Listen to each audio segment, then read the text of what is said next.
ये कहानी एक ऐसे लड़की की है जो अपनी तन्हाई में खुद को तलाशती है और उस तन्हाई में भी अपनी जिंदगी के मायने खोजने की कोशिश करती है।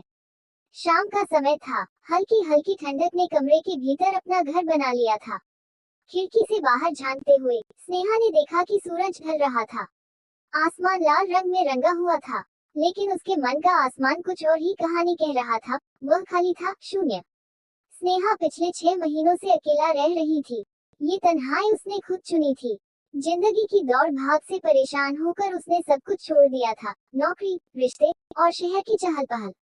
अब उसका साथी सिर्फ ये छोटा सा घर था, जहाँ खिड़की के बाहर एक पुराना पेड़ था और कमरे में किताबों का ढेर। रात होते होते वह एक कुर्सी पर बैठ गई, अपनी डायरी लेकर। उसने पेन उठाया और लिखने की कोशिश की, लेकिन शब्द नहीं आए। उसके मन में सवालों का तूफान चल रहा था। आखिर तन्हाई क्या है? क्या यह मेरी दुश्मन है या मेरा साथी? वह खुद से यह सवाल बार बार पूछ रही थी। हर दिन ऐसा ही होता, वह सवाल पूछती, जवाब ढूंढती, लेकिन जवाब मिलता नहीं। डायरी में कुछ लिखने की बजाय वह खिड़की के बाहर देखने लगी। अंधेरा गहराता जा रहा था। तभी उसने देखा कि पास के पेड़ पर एक पक्षी अकेला बैठा था। शायद वह भी मेरी तरह अकेला है, उसने सोचा। वह पक्षी चुपचाप बैठा था, जैसे किसी का इंतजार कर रहा हो।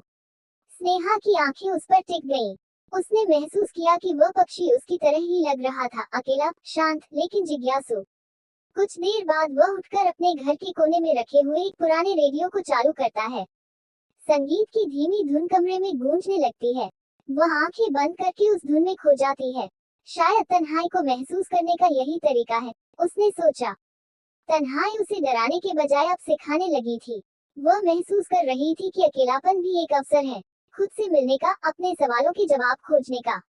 मैं और मेरी तन्हाई, वह बुदबुदाई, शायद ये दोनों मिलकर मेरी कहानी लिख रहे हैं। उस रात स्नेहा ने अपनी डायरी में लिखा, तन्हाई मेरा दुश्मन नहीं है, यह मेरा साथी है। यह मुझे सिखाती है कि जिंदगी के मायने किसी और के साथ नहीं, बल्कि खुद के साथ होते हैं। उसके बाद स्नेहा की तन्हाई कभी बोझ नहीं लगी।